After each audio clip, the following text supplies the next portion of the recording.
10년 동안 아무도 나를 찾지 않았습니다. 나를 가둔 건 가족이었습니다. 2013년 겨울 서울 강북구의 한 아파트. 이정임 70세. 그녀는 창가에 앉아 밖을 바라보고 있었다. 눈이 내리고 있었다. 하얀 눈이 세상을 덮었다. 깨끗하고 순수해 보였다. 하지만 정임의 마음은 무거웠다. 남편이 세상을 떠난 지 6개월이 지났다. 재혼한 남편이었다. 10년을 함께 살았다. 행복했다. 외롭지 않았다. 하지만 이제 다시 혼자였다. 아들은 있었다. 하지만 미국에 살았다. 1년에 한 번 올까 말까 했다. 전화는 가끔 왔다. 엄마, 잘 지내? 형식적인 안부였다. 정임은 괜찮다고 대답했다. 아들을 걱정시키고 싶지 않았다. 그날 오후 전화벨이 울렸다. 낯선 번호였다. 정임은 받았다. 여보세요? 어머니, 저예요. 윤미예요. 정임은 잠시 멈칫했다. 윤미, 남편의 딸. 재혼하기 전 남편이 전처와의 사이에서 낳은 딸. 결혼식 때 딱 한 번 본 얼굴이었다. 그 후로는 연락이 없었다. 남편 장례식에도 나타나지 않았다. 아, 윤미야. 그동안 잘 지냈니? 네, 어머니.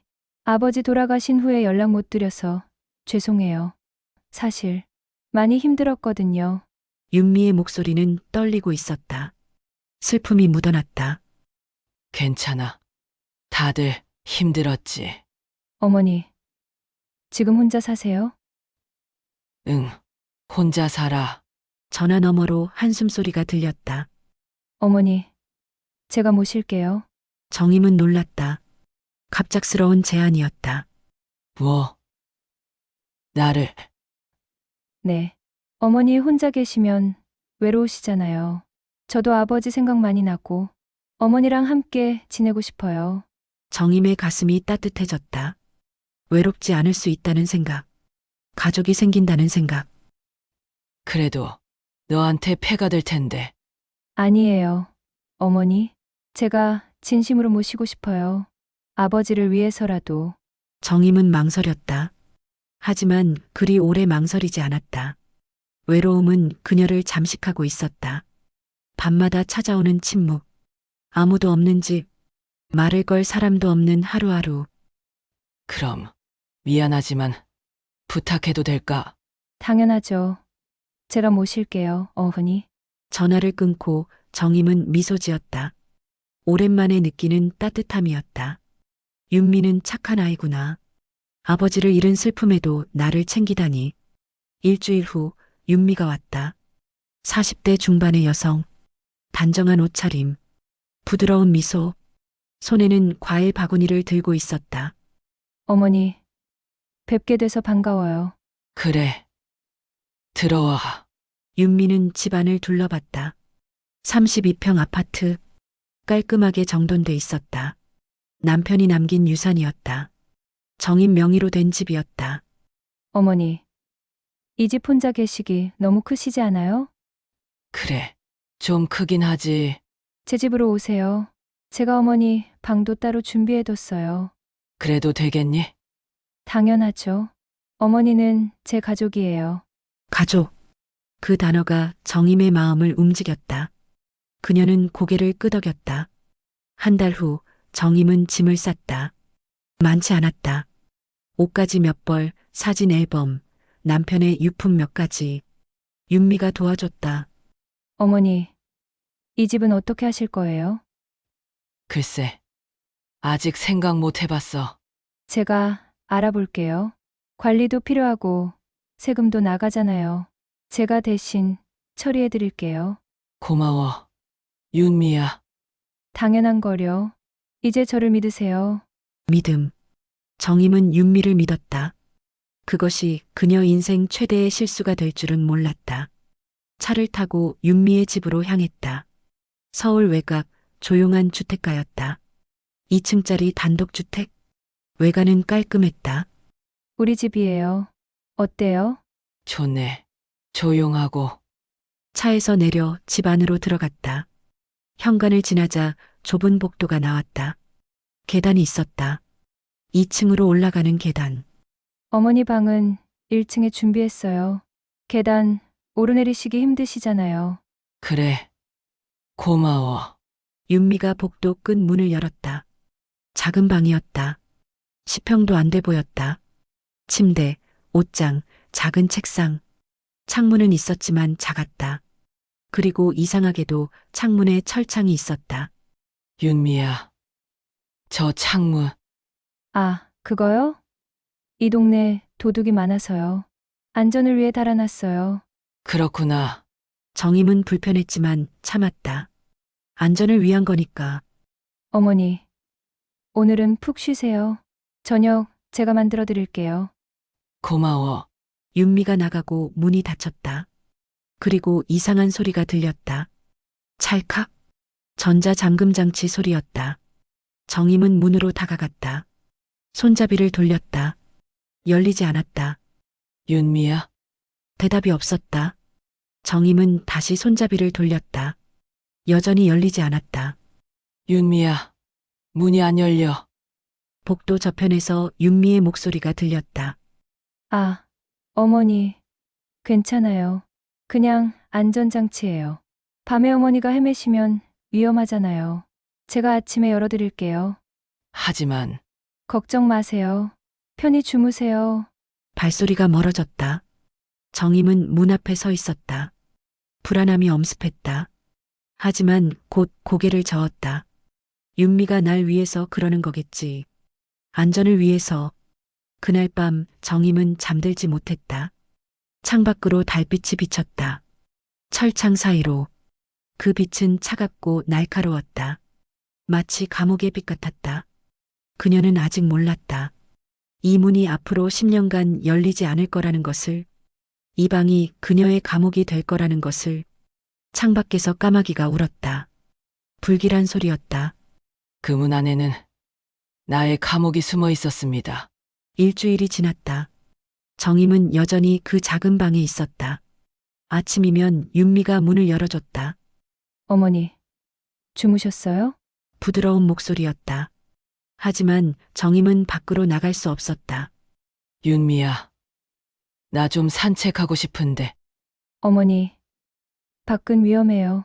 계단도 가파르고 길도 미끄러워요. 넘어지시면 큰일 나요. 하지만 집안이라도. 집안도 위험해요. 문턱도 많고 그냥 방에서 쉬세요. 제가 다 챙겨드릴게요. 윤미는 식사를 가져다 줬다. 죽 반찬 몇 가지. 하지만 양이 적었다. 정임은 배가 고팠지만 말하지 않았다. 패 끼치고 싶지 않았다. 윤미야. 내 통장 어디 있니?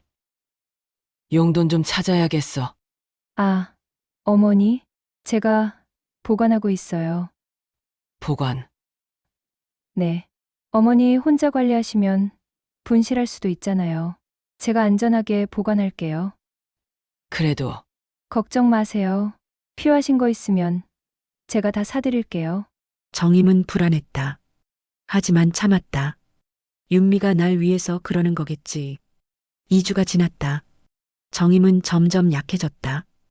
햇빛을 보지 못해 피부가 창백해졌다. 밥을 제대로 먹지 못해 체중이 줄었다. 밤이면 불안해서 잠을 이루지 못했다. 어느 날 윤미가 서류를 들고 왔다. 어머니, 서명 좀 해주세요. 이게 뭔데? 아파트 관리 서류예요. 제가 대신 관리해드리려고요. 정임은 서류를 봤다. 작은 글씨들이 빽빽했다.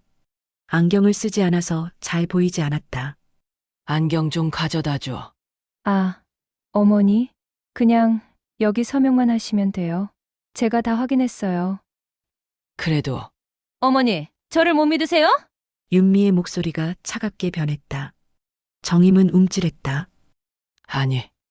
그런 게 아니라 그럼 서명하세요. 빨리요.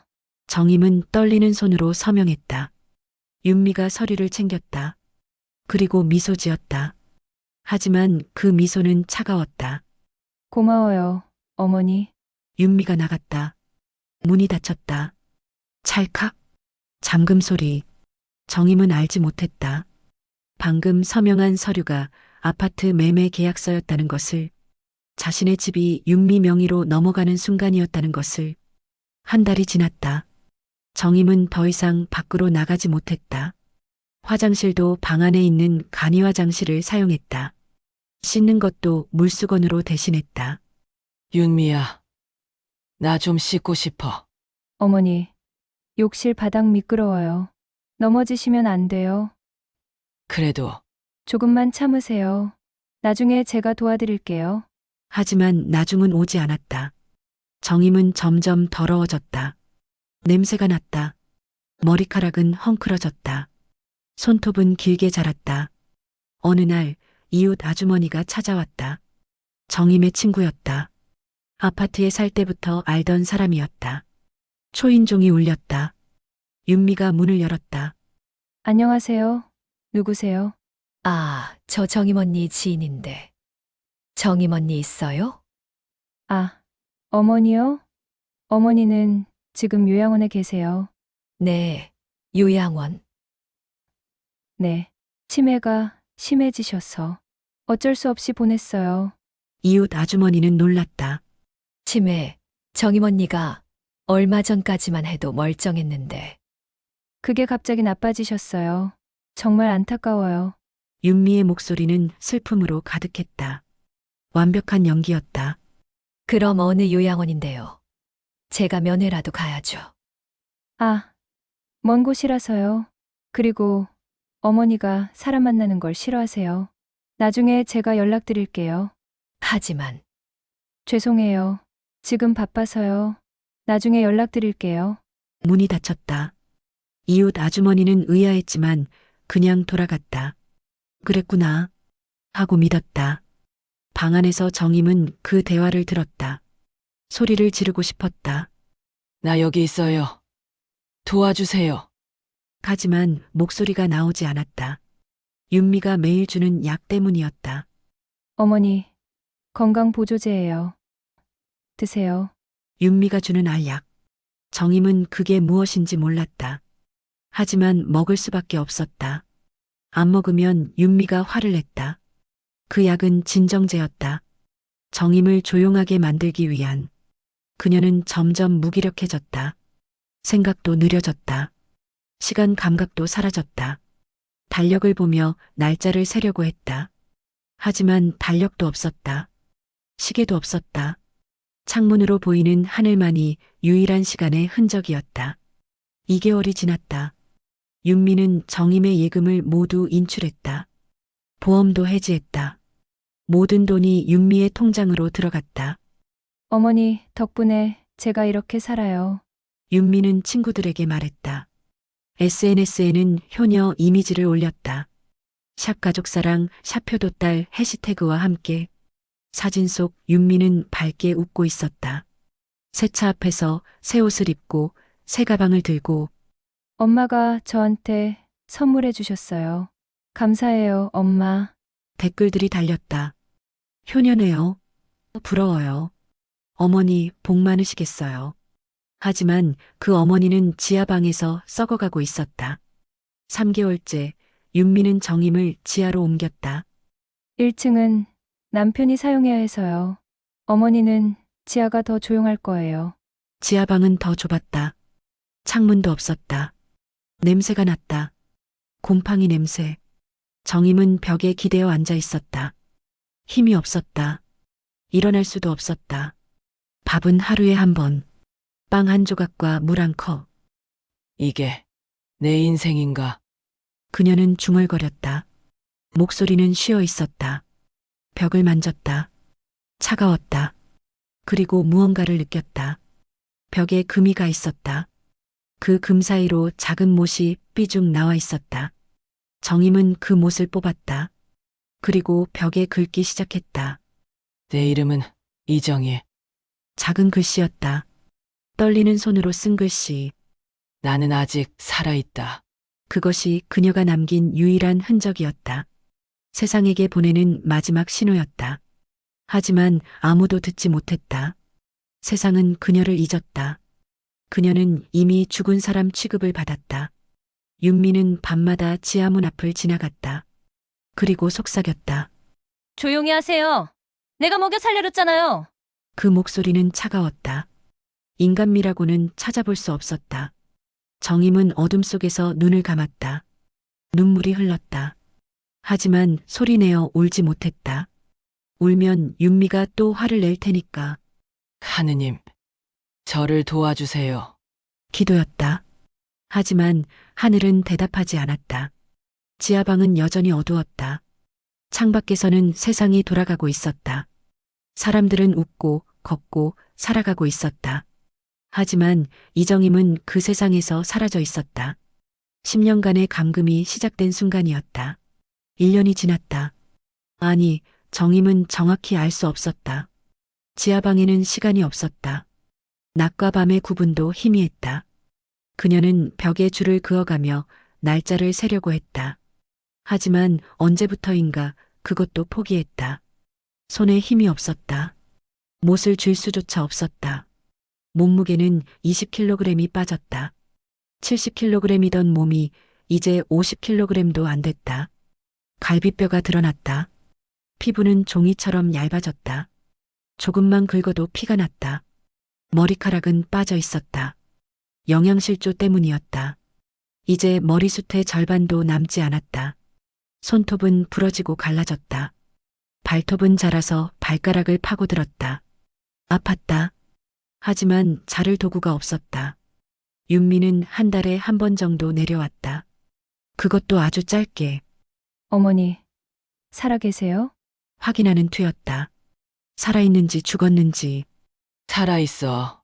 정임의 목소리는 바람 소리처럼 약했다. 다행이네요. 죽으시면 곤란하거든요. 아직 보험금 수령 전이라서. 보험금. 윤미는 정임 명의로 된 보험을 몇 개 더 들어놓았다. 사망보험금 수령자는 물론 윤미였다. 서류는 위조했다. 정임의 도장을 찍어서 목말라. 물 여기 있어요. 알아서 드세요. 윤미는 생수병 하나를 던졌다. 바닥에 떨어진 병. 정임은 기어서 그것을 집었다. 기어야 했다. 걸을 수 없었다. 다리에 힘이 없었다. 병뚜껑을 열었다. 손이 떨렸다. 물이 흘렀다. 아까웠다. 하지만 어쩔 수 없었다. 그녀는 바닥에 흐른 물까지 핥았다. 역겹네. 윤미가 중얼거렸다. 그리고 올라갔다. 문이 닫혔다. 쾅. 그리고 자물쇠 소리. 찰칵. 정임은 어둠 속에 다시 혼자 남겨졌다. 세상은 그녀를 완전히 잊었다. 아들은 미국에서 잘 살고 있었다. 가끔 윤미에게 전화했다. 윤미야, 우리 엄마 어떠시니? 아, 오빠. 어머니, 요양원에서 잘 지내세요. 치매가 좀 심해지셨지만 건강하세요. 그렇구나. 내가 바빠서 한국에 못 가는데 엄마 잘 챙겨줘서 고마워. 당연한 거려. 가족인데. 가족. 윤미는 그 단어를 능숙하게 사용했다. 완벽한 거짓말이었다. 윤미야, 용돈 좀 보낼게. 엄마 병원비도 많이 나오지? 아이고, 오빠. 괜찮아요. 제가 다 처리하고 있어요. 그럼 제 계좌로 보내주세요. 윤미는 계좌를 알려줬다. 물론 자신의 계좌였다. 아들이 보낸 돈 매달 200만 원. 그것도 윤미의 주머니로 들어갔다. 정임의 친구들도 하나둘 포기했다. 요양원에 계시다니. 안 됐네. 치매라니. 그렇게 정임은 세상에서 지워졌다. 2년이 지났다. 정임은 이제 거의 말을 하지 않았다. 할 수 없었다. 목소리가 나오지 않았다. 성대가 망가진 것 같았다. 어느 날 그녀는 벽에 기대어 앉아 과거를 떠올렸다.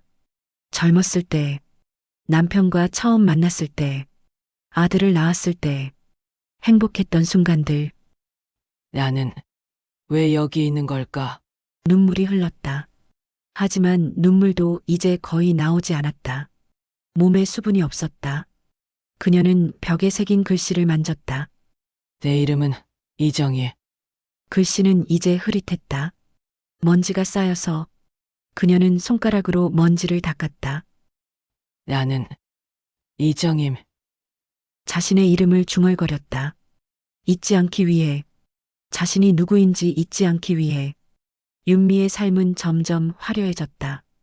SNS는 완벽한 삶으로 가득했다. 새 집을 샀다. 강남의 30평대 아파트. 정임의 돈으로. 새집 들어왔어요. 샵새 출발 샵 감사 샵 엄마 덕분. 사진 속 윤미는 샴페인을 들고 웃고 있었다. 댓글들이 달렸다. 축하해요. 부럽다. 효녀의 복이네요. 새 차도 샀다. 수입차. 5천만 원짜리. 정임의 보험해지 환급금으로. 드디어 내 차 샵 드림카 샵 감사합니다 엄마. 명품 가방도 샀다. 옷도 샀다. 해외여행도 갔다. 모두 정임의 돈으로. 발리 여행 중. 샵힐링 샵 여행 스타그램. 바다를 배경으로 웃고 있는 윤미. 그녀는 완벽한 인생을 살고 있었다. 다른 사람의 인생을 빼앗아서 3년이 지났다. 정임은 이제 앉아있을 수도 없었다. 누워만 있었다. 일어날 힘이 없었다. 근육이 다 빠졌다. 뼈와 피부만 남았다. 배설도 제대로 할 수 없었다. 화장실까지 갈 수 없었다. 그냥 그 자리에서 했다. 냄새가 진동했다. 윤미는 한 달에 한 번 물을 뿌렸다. 청소가 아니었다. 그냥 냄새를 없애기 위한 것이었다. 역겨워 죽겠네. 윤미는 코를 막고 물을 뿌렸다. 정임에게도 물이 튀었다.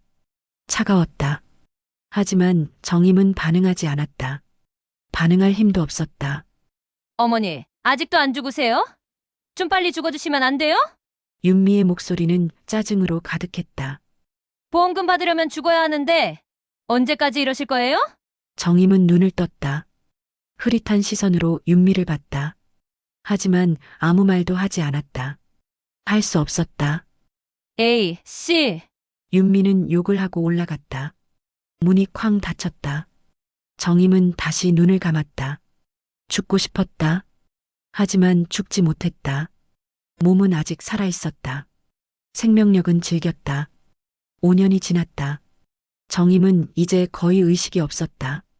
깨어있는 것인지 자고 있는 것인지 구분할 수 없었다. 환각도 보였다. 남편이 나타났다. 아들도 나타났다. 정임아, 괜찮아. 남편의 목소리였다. 따뜻했다. 여보, 나 좀 데려가줘. 아직 때가 안 됐어. 조금만 더 버텨. 왜 나를 혼자 두고 갔어? 미안해. 하지만 곧 끝날 거야. 환각이 사라졌다. 정임은 다시 어둠 속에 혼자였다. 7년이 지났다. 윤미는 정임의 모든 재산을 정리했다. 아파트, 예금, 보험, 주식 모두 다 자신의 것으로 만들었다. 이제 남은 것은 보험금뿐이었다. 사망보험금 1억 원. 제발 좀 죽어. 제발. 윤미는 매일 그렇게 중얼거렸다. 하지만 정임은 죽지 않았다. 질긴 생명력이었다. 8년이 지났다. 정임의 몸무게는 35kg이 됐다. 뼈만 남았다. 피부는 시체처럼 창백했다. 눈은 움푹 들어갔다. 머리카락은 다 빠졌다. 손톱과 발톱은 기괴하게 자라 있었다. 그녀는 이제 인간이 아니었다. 유령 같았다. 살아있는 시체였다. 하지만 그녀의 눈은 아직 살아있었다. 희미하게나마 빛이 있었다. 삶에 대한 집념이었다. 아니면 원한이었을까? 9년이 지났다. 윤미의 남편이 의심하기 시작했다. 지하에서 이상한 소리가 들렸다. 신음소리 같은 것. 여보, 지하에서 소리 안 나? 소리. 무슨 소리? 신음소리 같은 거. 아, 쥐 때문이야. 쥐가 들었나 봐. 쥐가 저렇게 큰 소리를 내? 그러게. 내일 방역업체 불러야겠네. 윤미는 그날 밤 지하로 내려갔다. 정임에게 약을 더 먹였다. 진정제를 2배로. 소리 내지 마. 알았어? 정임은 고개를 끄덕이지도 못했다. 의식이 희미했다. 10년째가 되는 해. 윤미는 실수를 했다. 정임 명의의 은행 거래 내역을 삭제하지 않았다.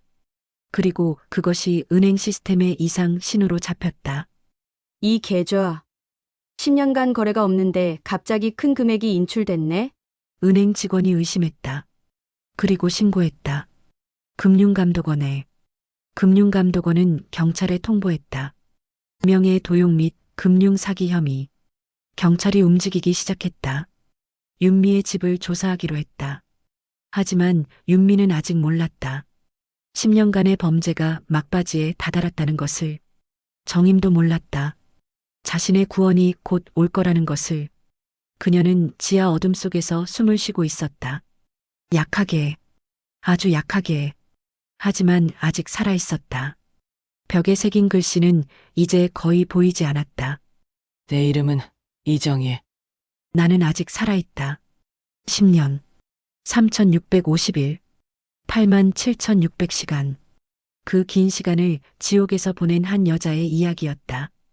2023년 11월, 어느 월요일 아침, 경찰 2명이 윤미의 집 앞에 섰다. 박윤미 씨 맞으십니까? 네, 무슨 일이세요? 윤미는 당황했다. 하지만 애써 침착한 척했다. 이정임 씨와 관련해서 조사할 게 있습니다. 들어가도 될까요? 이정임. 어머니요? 어머니는 요양원에 계신데요. 어느 요양원입니까? 그게 경기도 쪽인데 정확한 주소는 지금 기억이. 경찰은 윤미의 눈을 똑바로 봤다. 거짓말하는 눈이었다. 박윤미 씨, 이정임 씨 명의의 금융거래 내역에 이상이 발견됐습니다. 10년간 본인 거래 없이 타인이 인출한 흔적이 있습니다. 그건 제가 어머니를 대신해서. 대리 인출 동의서가 있습니까? 그게 윤미는 말을 잇지 못했다. 동의서 같은 건 없었다. 모두 위조했으니까. 지금 이정임 씨를 만날 수 있습니까? 지금은 어머니가 요양원에 계셔서. 그럼 우리가 요양원으로 찾아가겠습니다. 주소 알려주시오. 그게 오늘은 어머니가 컨디션이 안 좋으셔서. 경찰의 표정이 굳었다. 박윤미 씨, 협조하지 않으시면 영장을 발부받아서 올 수밖에 없습니다. 아니, 그게 아니라. 그때 지하에서 소리가 들렸다. 둔탁한 소리, 무언가 떨어지는 소리. 경찰이 귀를 기울였다. 저게 무슨 소리죠? 아, 그건 쥐 때문에. 지하 창고의 쥐가. 지하요? 지하 좀 봐도 될까요? 아니, 거긴 그냥 창고고. 혹시 숨기시는 게 있습니까? 경찰의 목소리가 날카로워졌다. 윤미는 식은땀을 흘렸다. 10년간 완벽하게 숨겨왔는데 이제 와서 들킬 수는 없었다. 영장 없이는 못 보여드립니다. 알겠습니다. 그럼 영장 받아서 오겠습니다. 경찰이 돌아갔다. 윤미는 문을 닫고 주저앉았다. 손이 떨렸다. 안 돼. 들키면 안 돼. 그날 밤 윤미는 지하로 내려갔다. 손에는 주사기가 들려 있었다. 수면제였다. 과다 복용하면 죽는다. 어머니, 미안해요. 하지만 어쩔 수 없어요. 정임은 희미하게 눈을 떴다. 윤미가 보였다. 손에 든 주사기가 보였다. 죽여서 보험금 받을게요. 그게 나아요. 어머니도 이제 편해지는 거예요. 윤미가 정임의 팔을 잡았다. 주사기를 들었다. 바늘이 피부에 닿았다. 그 순간 문이 쾅 하고 열렸다. 경찰이다! 손들어! 경찰 3명이 들이닥쳤다. 윤미는 얼어붙었다. 주사기가 바닥에 떨어졌다. 이게 뭐죠? 수면제! 경찰이 주사기를 집었다. 이건 제가. 박윤미 씨, 살인 미수 혐의로 체포합니다. 수갑이 채워졌다. 차가운 쇠 느낌. 경찰은 손전등으로 지하를 비췄다. 그리고 경악했다. 이게 사람이야? 구석에 누워있는 것. 뼈만 남은 몸. 빠진 머리카락. 움푹 들어간 눈. 살아있는 시체. 구급차! 빨리 구급차 불러! 한 경찰이 무전을 쳤다. 다른 경찰은 정임에게 다가갔다. 할머니, 괜찮으세요? 할머니. 정임은 천천히 눈을 떴다. 오랜만에 보는 빛이었다. 손전등빛. 너무 밝았다. 눈이 부셨다. 입이 움직였다. 소리를 내려고 했다. 하지만 나오지 않았다. 목소리가 없었다. 경찰이 손을 잡았다. 따뜻했다. 오랜만에 느끼는 온기였다. 이제 괜찮아요. 구조됐어요. 정임의 눈에서 눈물이 흘렀다. 10년 만에 흘리는 진짜 눈물이었다. 구급차가 도착했다. 응급구조사들이 정임을 들것에 옮겼다. 너무 가벼웠다. 35kg. 어린아이만큼 가벼웠다. 천하나. 이 사람 얼마나 굶은 거야. 생명 신호 약해요. 빨리 병원으로. 구급차가 출발했다. 사이렌 소리가 울렸다. 윤미는 경찰차에 실렸다. 그녀는 멍하니 앞을 바라봤다. 끝났다. 모든 게 끝났다. 10년간의 범죄, 완벽하다고 생각했던 계획, 모두 무너졌다. 병원 응급실, 의사들이 정임을 진찰했다. 충격적이었다. 중증 영양실조, 탈수, 욕창, 근육 위축, 골다공증. 이 사람 얼마나 방치된 거야? 10년이래요. 10년간 지하에 감금당했대요. 10년. 말도 안 돼. 어떻게 살아있지? 의사들도 믿을 수 없었다. 10년간 지하 감금, 그리고 아직 살아있다는 것. 정임은 산소 마스크를 쓰고 있었다. 링거를 맞고 있었다. 심장 박동기가 삐삐 소리를 냈다. 약한 박동이었다. 하지만 살아있었다. 간호사가 정임의 손을 닦아줬다. 손톱을 정리해줬다. 머리를 감겨줬다. 10년 만에 받는 돌봄이었다. 할머니, 이제 괜찮아요. 안전해요. 정임은 희미하게 미소 지었다. 아주 작은 미소. 하지만 분명한 미소였다. 뉴스가 터졌다. 충격. 의붓딸, 친어머니 10년간 지하 감금 재산 목적 감금. 한국판 콜렉터 사건. 기자들이 몰렸다. 병원 앞, 경찰서 앞, 윤미의 집 앞. 카메라가 쉴 새 없이 터졌다. 박윤미, 왜 그런 짓을 했습니까? 반성하고 있습니까? 윤미는 경찰차에 실려 나왔다. 고개를 숙이고 있었다. 하지만 눈빛은 차가웠다. 후회는 없었다. 들켰다는 것이 억울할 뿐이었다. SNS는 난리가 났다. 윤미의 계정은 폭파됐다. 댓글이 수천 개 달렸다. 인간 쓰레기 사형시켜라. 어떻게 이런 짓을. 해시태그 효녀 해시태그는 이제 조롱이 됐다. 효녀 박윤미의 진짜 얼굴 과거 게시물들이 다시 조명됐다. 엄마 덕분에 감사합니다. 엄마 그 말들 아래에 숨겨진 진실. 여론은 분노했다. 청와대 국민청원까지 올라갔다. 박윤미 엄벌 처벌해주세요. 동해 20만 명. 일주일 후 정임은 조금 회복됐다. 여전히 위중했지만 의식은 돌아왔다. 말도 조금 할 수 있었다. 경찰이 병상을 찾아왔다. 진술을 받기 위해. 할머니 힘드시겠지만 몇 가지 여쭤봐도 될까요? 정임은 고개를 끄덕였다. 작게. 언제부터 감금당하셨습니까? 2013년 겨울. 목소리는 바람처럼 약했다. 10년 동안 그동안 누군가 찾아온 적은 없습니까? 없어요. 다들 잊었어요. 정임의 눈에서 눈물이 흘렀다. 아들도 친구들도 모두. 경찰은 고개를 숙였다. 10년. 아무도 찾지 않은 10년.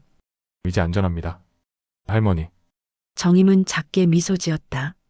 10년 만에 느끼는 안전. 하지만 그 10년은 돌아오지 않았다.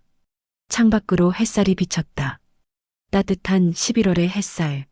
정임은 그 빛을 바라봤다. 10년 만에 제대로 보는 햇빛이었다. 자유. 그녀는 중얼거렸다. 10년간 꿈꿨던 그 단어. 재판이 시작됐다. 2024년 1월 서울중앙지방법원. 방청석은 가득 찼다. 기자들, 시민들, 분노한 사람들. 모두 한 사람을 보기 위해 왔다. 박윤미. 그녀는 수갑을 찬 채 법정에 들어섰다. 파란 죄수복. 메이크업 없는 얼굴. 10년간 SNS에 올렸던 그 화려한 모습은 어디에도 없었다. 하지만 표정은 여전히 차갑고 굳어 있었다. 판사가 물었다. 피고인 박윤미, 기소 내용을 인정합니까? 아닙니다. 방청석이 술렁였다. 윤미는 계속 말했다. 저는 어머니를 보호한 겁니다. 어머니가 치매에 걸리셔서 위험했어요. 그래서 안전하게 모신 거예요. 거짓말이었다. 완벽하고 뻔뻔한 거짓말. 검사가 증거를 제시했다. 정임의 의료 기록. 2013년까지는 건강했다. 치매 진단은 없었다. 그 이후 10년간 병원 기록도 전무했다. 윤미의 주장은 모순투성이었다. 피고인은 피해자를 10년간 지하에 감금하고 하루 한 끼도 제대로 주지 않았습니다. 이것이 보호입니까? 검사의 목소리는 분노로 떨렸다. 윤미는 대답하지 않았다. 고개를 돌렸다. 시선을 피했다. 증인으로 정임이 출석했다. 휠체어를 타고 들어왔다. 걸을 수 없었다. 10년간 근육이 위축돼서 몸무게는 조금 늘었지만 여전히 45kg에 불과했다. 얼굴은 창백했고 손은 떨렸다. 방청객들이 숨을 죽였다. 실제로 본 피해자, 뉴스에서만 보던 그 할머니, 너무 비참해 보였다. 판사가 물었다. 증인, 진술할 수 있겠습니까? 정임은 고개를 끄덕였다. 떨리는 목소리로 말했다. 저는 10년간 지하에 갇혀 있었습니다. 목소리는 작았지만 분명했다. 마이크를 통해 법정에 울려 퍼졌다. 처음에는 윤미가 날 위한다고 생각했어요. 안전하게 보호해준다고. 하지만 아니었어요. 그건 감옥이었어요. 정임의 눈에서 눈물이 흘렀다. 하지만 목소리는 흔들리지 않았다. 10년간 참았던 말들이 쏟아졌다. 배고팠어요. 너무 배고팠어요. 빵 한 조각, 물 한 컵. 그게 하루 식사였어요. 씻지도 못했어요. 냄새가 났어요. 제 몸에서 썩는 냄새가. 방청객들이 흐느꼈다. 기자들은 펜을 멈추고 그녀를 바라봤다. 죽고 싶었어요. 매일 죽고 싶었어요. 하지만 죽지 못했어요. 왜냐하면 살아야 했으니까. 이 진실을 말해야 했으니까. 정임은 윤미를 똑바로 쳐다봤다. 10년 만에 마주하는 가해자. 왜 그랬어? 내가 뭘 잘못했어? 윤미는 대답하지 않았다. 고개를 숙였다. 하지만 그 눈에는 후회가 없었다. 들킨 것에 대한 분노만 있었다. 다음 증인은 경찰이었다. 구조 당시 현장을 목격한 경찰. 피해자가 발견된 지하방은 약 2평 정도였습니다. 창문도 없고 환기도 안 됐습니다. 악취가 진동했고 바닥은 배설물로 더럽혀져 있었습니다. 경찰은 사진을 제시했다. 법정 스크린에 띄워졌다. 지하방의 모습, 더러운 바닥, 구석에 웅크린 정임, 벽에 새긴 글씨들. 내 이름은 이정임. 나는 아직 살아있다. 방청객들이 울음을 터뜨렸다. 너무 참혹했다. 인간이 인간에게 할 수 있는 최악의 범죄였다. 검사가 재정적 증거를 제시했다. 정임 명의의 통장 거래 내역. 10년간 6억 원이 인출됐다. 모두 윤미의 계좌로. 아파트 매매 대금, 보험해지 환급금, 예금. 모두 사라졌다. 피고인은 피해자의 재산을 모두 횡령했습니다. 그리고 사망보험금까지 노렸습니다. 구조 당시 피고인은 수면제 주사를 들고 있었습니다. 살해하려던 것입니다. 증거는 명확했다. 윤미는 정임을 죽이려 했다. 보험금 1억 원을 받기 위해. 피고인 측 변호사가 반박했다. 피고인은 정신적 문제가 있었습니다. 우울증과 불안장애를 앓았고 판단력이 흐려진 상태였습니다. 하지만 검사는 반박 증거를 제시했다. 윤미의 SNS 게시물들, 해외여행 사진, 명품 사진, 행복한 일상. 정신적 문제가 있는 사람의 모습이 아니었다.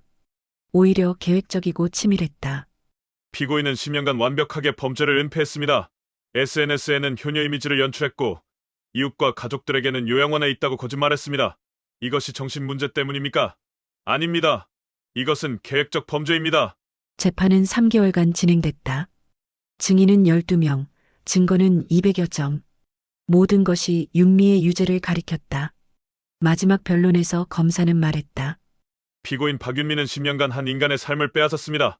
그녀는 어둠 속에 갇혀 죽음보다 고통스러운 나날을 보냈습니다. 이것은 단순한 감금이 아닙니다. 이것은 살아있는 고문입니다.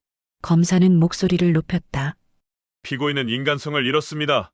돈을 위해 한 노인을 지옥에 가뒀습니다. 이런 범죄에는 엄벌이 필요합니다. 정의가 필요합니다. 판결일 2024년 4월 15일. 법정은 다시 가득 찼다. 모두가 판결을 기다렸다. 판사가 판결문을 읽었다. 피고인 박윤미는 피해자 이정임을 10년간 불법 감금하고 폭행하고 재산을 횡령했습니다. 또한 살인을 기도했습니다. 이는 인간의 존엄성을 짓밟은 극악무도한 범죄입니다. 방청석은 숨소리조차 들리지 않았다. 피고인에게 징역 25년을 선고합니다. 쾅! 망치 소리. 판결이 확정됐다. 윤미는 무표정했다. 아무 반응도 없었다. 하지만 다리가 휘청거렸다. 교도관이 부축했다. 그녀는 끌려가듯 법정을 떠났다. 정임은 휠체어에 앉아 그 모습을 봤다. 복수가 아니었다. 정이었다. 그녀의 10년이 인정받은 순간이었다. 밖으로 나오자 기자들이 몰렸다. 할머니, 판결에 만족하십니까? 정임은 카메라를 봤다. 그리고 떨리는 목소리로 말했다. 이제 끝났어요. 길고 긴 악몽이 이제 끝났어요. 그날 밤 뉴스는 판결 소식으로 도배됐다. 박윤미 징역 25년 확정 10년 감금 할머니 정의를 찾다. 하지만 정임에게 25년은 충분하지 않았다. 그녀의 10년은 돌아오지 않았다. 잃어버린 시간, 잃어버린 존엄, 잃어버린 삶. 그날 밤 정임은 병실에 혼자 앉아 있었다. 창밖을 봤다. 별이 보였다. 10년 만에 보는 별이었다. 이제 자유로워졌어요. 하지만 그 자유는 쓰디쓴 맛이었다. 너무 늦게 온 자유. 너무 비싼 대가를 치른 자유. 복도에서 간호사들이 속삭였다. 저 할머니, 앞으로 어떻게 사실까? 걸을 수도 없고, 가족도 없는데. 정임은 그 소리를 들었다. 그리고 생각했다. 맞아. 나는 이제 어떻게 살지? 10년간 감금당했다. 10년간 세상에서 사라졌다. 이제 다시 세상으로 나왔지만 그녀가 갈 곳은 어디에도 없었다. 정임은 재활병원으로 옮겨졌다. 근육을 되찾기 위한 치료, 걷기 연습, 물리치료, 심리치료, 모든 것을 다시 배워야 했다. 처음 일어서려고 했을 때 다리가 후들거렸다. 10년간 쓰지 않은 근육, 뼈만 남은 다리. 간호사가 부축했다. 천천히, 할머니, 천천히. 한 발, 두 발, 세 발, 그리고 쓰러졌다. 바닥에 주저앉았다. 눈물이 흘렀다. 안 돼. 걸을 수가 없어. 괜찮아요. 시간이 걸려요. 조금씩 할 수 있어요. 하지만 정임은 포기하지 않았다. 10년을 버텼다. 지옥을 견뎠다. 걷는 것쯤은 할 수 있었다. 매일 연습했다. 아침, 점심, 저녁. 쉬지 않고 연습했다. 다리가 아팠다. 온몸이 아팠다. 하지만 멈추지 않았다. 3개월 후 정임은 보조기구 없이 걸을 수 있게 됐다. 느렸지만 걸었다. 의사들도 놀랐다. 70대 노인이 이렇게 빨리 회복하다니. 대단하세요. 살아야 하니까요. 더 살아야 해요. 정임의 눈빛은 단호했다. 10년을 잃었다. 남은 시간을 낭비할 수 없었다. 하지만 심리치료는 힘들었다. 트라우마가 심했다. 좁은 공간만 보면 숨이 막혔다. 문 닫히는 소리만 들어도 온몸이 경직됐다. 밤이면 악몽을 꿨다. 윤미가 나타나는 꿈. 다시 지하로 끌려가는 꿈. 아! 비명을 지르며 깼다. 땀으로 흠뻑 젖어 있었다. 간호사가 달려왔다. 할머니, 괜찮으세요? 꿈이었어. 다시 갇힌 줄. 여기는 안전해요. 이제 안전하다고요. 하지만 정임의 마음속 지하방은 여전히 존재했다. 10년의 상처는 쉽게 지워지지 않았다. 6개월이 지났다. 정임은 병원을 나올 수 있게 됐다. 하지만 갈 곳이 없었다. 아파트는 이미 팔렸고 돈도 없었다. 윤미가 가져간 재산은 일부만 환수됐다. 나머지는 이미 소비돼서 돌려받을 수 없었다. 사회복지사가 찾아왔다. 할머니, 노인 요양원에 자리가 있어요. 거기서 지내시는 게 어떨까요? 요양원. 정임은 망설였다. 요양원. 윤미가 거짓말로 말했던 그곳. 아이러니했다. 결국 진짜로 요양원에 가게 되다니. 선택지가 많지 않으세요. 아드님께 연락은 해봤지만 아들이 뭐래요? 사회복지사는 말을 아꼈다. 하지만 정임은 알았다. 아들은 외면했다. 10년간 엄마를 찾지 않았던 아들. 이제 와서 책임지고 싶지 않았을 것이다. 괜찮아요. 요양원에 갈게요. 정임은 짐을 쌌다. 많지 않았다. 옷 몇 벌, 사진 앨범, 그리고 지하방에서 가져온 것 하나. 벽에 새긴 글씨를 사진으로 찍은 것. 내 이름은 이정임. 나는 아직 살아있다. 잊지 않기 위해서 자신이 살아남았다는 것을. 요양원에 도착했다. 작은 방이었다. 하지만 지하방보다는 나았다. 창문이 있었다. 햇빛이 들어왔다. 문에는 자물쇠가 없었다. 언제든 나갈 수 있었다.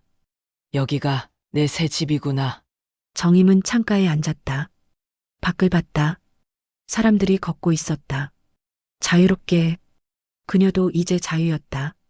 하지만 외로웠다. 이웃 할머니가 찾아왔다. 요양원 선배였다. 새로 오셨어요. 이름이 뭐예요? 이정임이에요. 아, 그 유명한 정임 씨? 뉴스에 나온. 정임은 고개를 돌렸다. 유명해지고 싶지 않았다. 그냥 조용히 살고 싶었다. 괜찮아요. 여기 사람들 다 이해해요. 우리도 다들 사연이 있거든요. 할머니는 미소 지었다. 따뜻한 미소였다. 힘들면 언제든 말해요. 같이 밥 먹어요. 정임은 눈물이 났다. 오랜만에 느끼는 친절이었다. 인간다운 대접이었다. 요양원 생활이 시작됐다.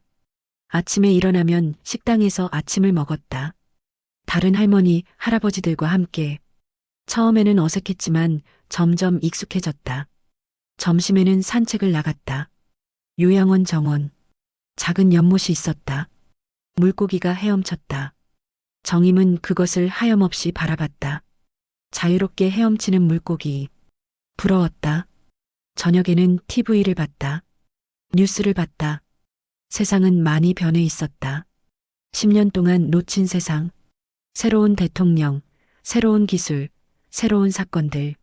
어느 날 박윤미 뉴스가 나왔다. 박윤미 교도소에서 모범수로 생활 중. 정임은 TV를 껐다. 더 이상 보고 싶지 않았다. 윤미의 삶은 윤미의 것이었다. 정임은 자신의 삶을 살아야 했다. 1년이 지났다. 정임은 조금씩 안정을 찾았다. 요양원 사람들과 친해졌다. 같이 식사하고 산책하고 이야기했다. 10년간 잃었던 인간관계를 조금씩 되찾았다. 어느 날 편지가 왔다. 미국에서. 아들이었다. 엄마, 미안해요. 내가 잘못했어요. 엄마를 지키지 못해서. 이제라도 모실게요. 정임은 편지를 읽고 미소 지었다. 하지만 대답하지 않았다. 너무 늦었다. 아들의 삶이 있고 그녀의 삶이 있었다. 이제는 각자의 길을 가야 했다. 대신 정임은 다른 일을 시작했다. 자신의 이야기를 쓰기 시작했다. 10년의 이야기. 지옥에서 살아남은 이야기. 매일 조금씩 썼다. 떨리는 손으로. 10년의 기억은 고통스러웠지만 기록해야 했다. 잊혀져서는 안 됐다. 이 이야기는 나만의 것이 아니에요. 세상 어딘가에서 같은 고통을 받는 사람들을 위한 거예요. 정임의 수기는 1년 만에 완성됐다. 출판사가 관심을 보였다. 책으로 나왔다. 제목은 나는 아직 살아있다. 10년 감금에서 살아남은 한 여인의 이야기. 책은 베스트셀러가 됐다. 사람들이 읽었다. 울었다. 분노했다. 그리고 생각했다. 우리 주변에도 정임 할머니 같은 사람이 있을까? 정임은 강연을 시작했다. 학교, 복지관, 법원. 자신의 이야기를 했다. 처음에는 떨렸다. 하지만 점점 당당해졌다. 저는 살아남았습니다. 10년의 지옥을 견뎠습니다. 왜냐하면 제가 이 자리에 서서 이 이야기를 하기 위해서였습니다. 청중들이 박수를 쳤다. 눈물을 흘렸다. 정임의 이야기는 희망이었다. 어둠 속에서도 살아남을 수 있다는 증거였다. 2년이 지났다. 정임은 이제 75세가 됐다. 건강도 많이 좋아졌다. 체중은 55kg으로 늘었다. 머리카락도 조금 자랐다. 하얀 머리지만 건강해 보였다. 어느 봄날 정임은 요양원 정원에 앉아 있었다. 벚꽃이 피어 있었다. 바람이 불면 꽃잎이 흩날렸다. 아름다웠다. 엄마, 뒤에서 목소리가 들렸다. 정임은 돌아봤다. 아들이었다. 미국에서 온 아들. 엄마, 미안해요. 아들은 무릎을 꿇고 울었다. 정임은 아들의 머리를 쓰다듬었다. 이제 됐어. 다 지나간 일이야. 엄마, 미국에 같이 가요. 제가 모실게요. 정임은 고개를 저었다. 아니야. 나는 여기가 좋아. 이제 내 집이야. 하지만 너는 너의 삶을 살아. 나는 내 삶을 살게. 그게 우리가 서로를 사랑하는 방법이야. 아들은 울었다. 정임도 울었다. 하지만 이별의 눈물이 아니었다. 화해의 눈물이었다. 아들이 떠났다. 정임은 다시 벚꽃을 봤다. 꽃잎이 바람에 날렸다. 마치 자유처럼. 나는 살아남았어. 그리고 지금 여기 있어. 정임은 미소 지었다. 진짜 미소였다. 10년 만에 느끼는 진짜 행복이었다. 하늘은 맑았다. 새가 날아갔다. 자유롭게. 정임도 이제 자유였다. 완전하지는 않았다. 상처는 여전히 남아 있었다. 하지만 살아 있었다. 숨쉬고 있었다. 그것만으로도 충분했다. 내 이름은 이정희. 나는 살아남았다. 그것이 그녀의 마지막 승리였다.